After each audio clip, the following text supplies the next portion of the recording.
মহাভারত।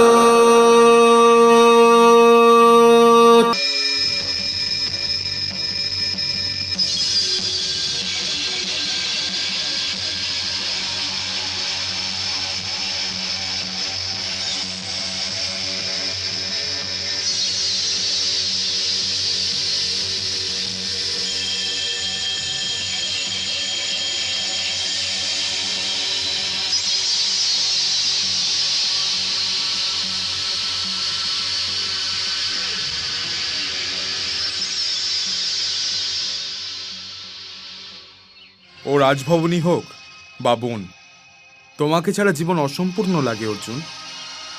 আপনাদের ছাড়া আমার স্বর্গতেও মন লাগছিল না ভ্রাতাশ্রী। স্বর্গ কেমন দেখলেন ভ্রাতাশ্রী?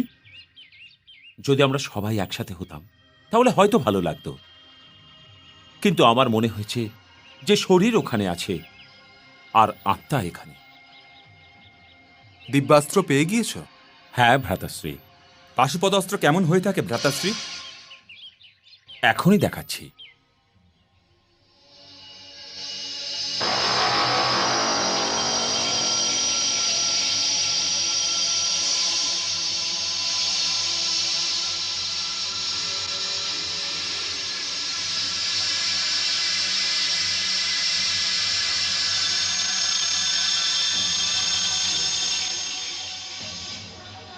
একে একটু চালিয়ে এর ক্ষমতা তো দেখাও প্রিয় অর্জুন।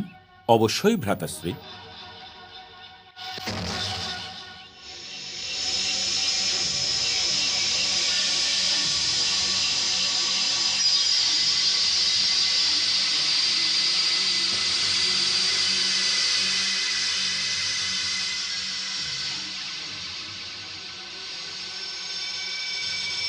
সাবধান অর্জুন, দিব্যাস্ত্র কোনো ক্রীড়ার বস্তু নয়, আর এটা তো মহাদেবের অস্ত্র।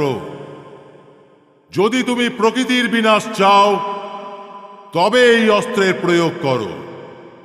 হে কুন্তিপুত্র, ওই দিন মানব জাতির জন্য বড়ই দুর্ভাগ্যের দিন হবে, যেই দিন মানুষ এই শক্তির অপপ্রয়োগ আরম্ভ করে দেবে।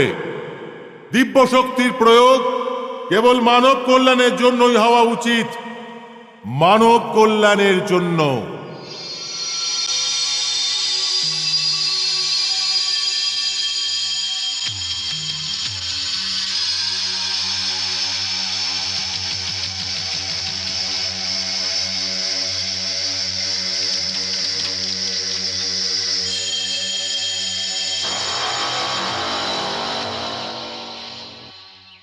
চলো অনুজ, আগে স্নান করে নিয়ে যাত্রার ক্লান্তি কাটিয়ে নাও, তারপর ভোজনের পরে তোমার যাত্রার কথা শুনবো।